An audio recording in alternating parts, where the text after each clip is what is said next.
জামাতের কোনো একজন নেতা কোনো রমণীর ঘরে যৌন মিলনরত অবস্থায় ধরা পড়িয়াছেন।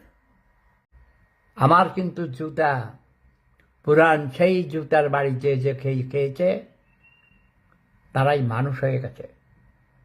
কেউ কেউ দেশ ছেড়ে চলে গেছে, আর কেউ কেউ মন্ত্রী হয়েছে, এখন প্রধানমন্ত্রী হয়েছে। এই জুতা কিন্তু রেখে দিয়েছি।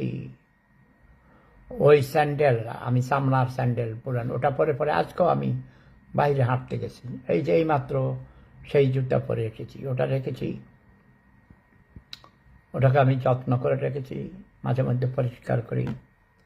ওটার জন্য কালি কেনার জন্য ভুলে গেছি, কালি কিনে আনবো। তাহলে মালিশ করে দিলে, পালিশ করে দিলে ঝকঝকা হবে, কিন্তু ঝকঝকা করবো না, পুরান রাখবো।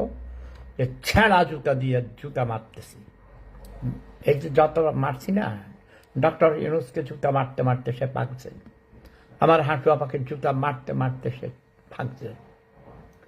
আরও অনেকটা মানুষ করছি, অনেকে ভালো হয়ে গেছে। যারা যারা এখন আসো ভালো হয়ে যাও।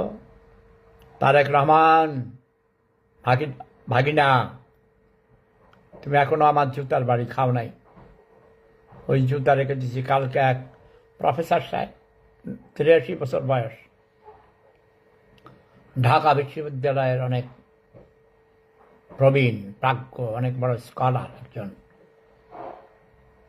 প্রফেসর, রিটায়ার্ড প্রফেসর সাহেব টক শো করেন। তিনি কন্টেন্ট ক্রিয়েটারও, নাম বলবো না, নাম বলবে তোমরা আবার তার জায়গা মব ভায়োলেন্স করে অসম্মান করবে। তিনি আমাকে বলেছেন, ভাই আপনার জুতার বাড়ি অনেক দামি, আপনার শব্দ বোমা অনেক দামি, অতি সুকৌশলে আপনি রসিকতার ছলে একেবারে আইক্যলা বাঁশ ঢুকে গেলেন। আমি করে একেবারে ফাটাই আমরা আইক্যলা বাঁশ দিয়ে। ওকে, এখন আশেপাশে কথা বলা যাবে না। আমার ছেলের জন্য রান্না করেছি আমি, এখন সালাদ বানাবো। আমার আব্বু আসলে তারপরে আমি খেয়ে নিয়েছি অবশ্য, কারণ আমাদের এখানে অনেক বেলা হয়ে গেছে। আমি হয়তো অসুস্থ মানুষ, ওষুধ খাইতে হয়। আমার ছেলে আসলে তারপর আমার ছেলেকে নিয়ে আবার খাবো, ঠিক আছে? বাপে ভূতে আবার খাবো। এখন আমাদের এখানে বাজে 3টা। ও এখন এয়ারপোর্টে এসেছে, কিছুক্ষণের মধ্যেই আমার কাছে চলে আসবে। আমি যাইতে চাইছি, আমাকে নিষেধ করেছে, বলেছে না আপু আপনি কষ্ট করে আসবেন না, আপনি অসুস্থ।